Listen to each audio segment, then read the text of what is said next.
अस्सलाम वालेकुम students, welcome to Bio Brain. I am Rafe Khan. हम पढ़ रहे थे ग्लॉसरी, जिसमें हमारे पास आज डेफिनेशंस हैं नॉन कम्पिटिटिव इनिबिटर्स।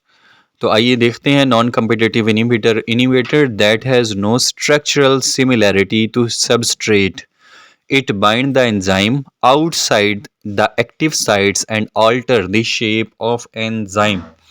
क्या होता है नॉन कम्पिटिटिव इनिबिटर? आपने पढ़ा था इनिबिटर्स जो कि एंजाइम की एक्टिव साइट को ब्लॉक करते हैं। उसके आगे कुछ किस्में हैं, कम्पिटिटिव, नॉन कम्पिटिटिव। तो आज है नॉन कम्पिटिटिव इनिबिटर।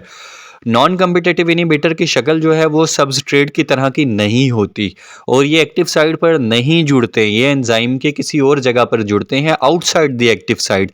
लेकिन इनके जुड़ने से क्या होता है, एंजाइम की शेप बदल जाती है, उसकी एक्टिव साइट की शेप बदल जाती है, जिसकी वजह से ठीक तरीके से उसके अंदर जो सबस्ट्रेट है वो फिक्स नहीं हो पाता। That is called non competitive inhibitors. Non disjunction, अगला क्या है जी? Non disjunction, the failure of chromosome pair और sister chromatids to separate properly during cell division result in an abnormal number of chromosome aneuploid one daughter cell.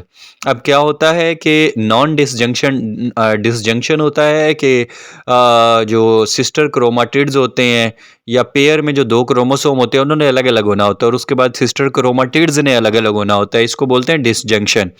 जब ये disjunction properly नहीं हो पाता और फेल हो जाता है, या तो पूरा का पूरा पेयर ऑफ क्रोमोसोम एक सेल में चला जाता है, या फिर क्या होता है दो सिस्टर क्रोमाटिड जिन्होंने अलग होना होता है वो अलग नहीं होते और वो खिंच के एक सेल में चला जाता है और अनइक्वल डिस्ट्रीब्यूशन ऑफ क्रोमोसोम हो जाती है।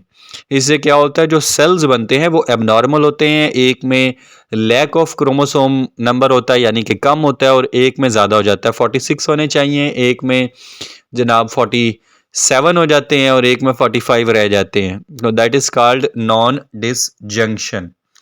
Next is nuclear envelope. Nuclear envelope क्या है? Double membrane that enclose the content of nucleus. Nuclear envelope का मतलब होता है लिफाफा। न्यूक्लियर इन्वेलप ऐसा मेम्ब्रेन जिसने न्यूक्लियस को प्रोटेक्ट किया होता है, घेरा हुआ होता है या न्यूक्लियस को कवर किया होता है, that is called nuclear envelope. तो ये था हमारा आज का लेक्चर। उम्मीद है आपको समझ आया होगा, जिसमें कोशिश की जाती है with the help of example आपको समझाया जाए। तो इसलिए मेरी वीडियो को लाइक करना मत भूलिएगा। अगर चैनल को सब्सक्राइब नहीं किया तो सब्सक्राइब करके बेल आइकन दबा दें ताकि रोज़ आने वाली वीडियो आप तक पहुंच सके। अपना बहुत सारा ख्याल रखिएगा, दुआओं में मुझे याद रखिएगा। अल्लाह हाफिज़।